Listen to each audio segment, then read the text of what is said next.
Hi, everyone. This is Pastor Henry of Dixon United Methodist Church. And for today's devotional, we are in Galatians chapter 3, verses 26 to 27. And this is what it says.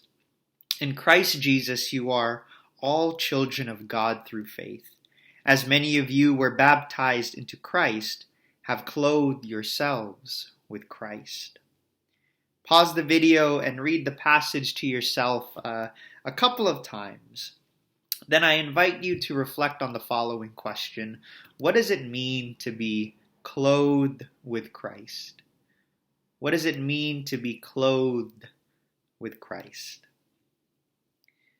For the next 40 sessions of devotionals, we will be having a new guide. Last 40 sessions we had Howard Thurman, and today we have Julian of Norwich. I will be using the specifically 40-day journey with Julian of Norwich. And Lisa Dayhill in that book writes, living in a 14th century England, Julian knew firsthand the traumas of war, plague, and social upheaval. Yet her writings testify to visions of Jesus Christ, bringing her and all those who read her work a message of extraordinary love and hope. So Julie of Norwich has these visions of Jesus Christ as she is near her death, but she survives and she writes all about these visions that she has. And so let us see what we can learn from someone who is deemed one of the greatest Christian mystics of all time. She writes this, Julian writes this, God does not despise what he has made.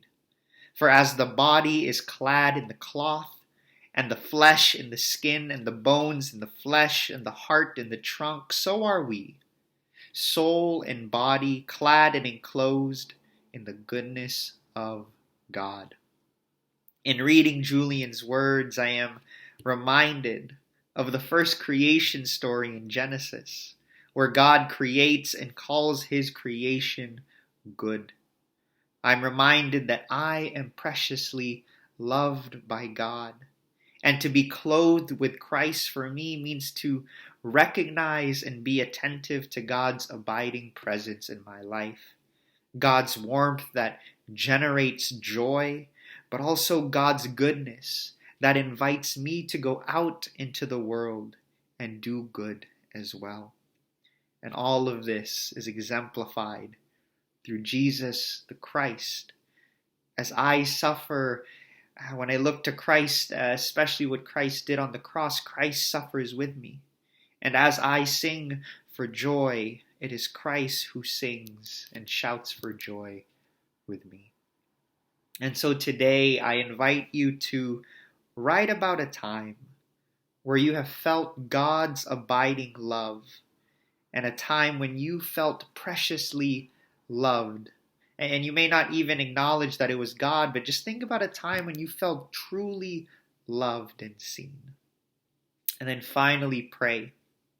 Pray for all those who have suffered shame, abuse, or neglect that has led them to despise themselves, and may they experience God, in whom there is mercy, healing, compassion, and love.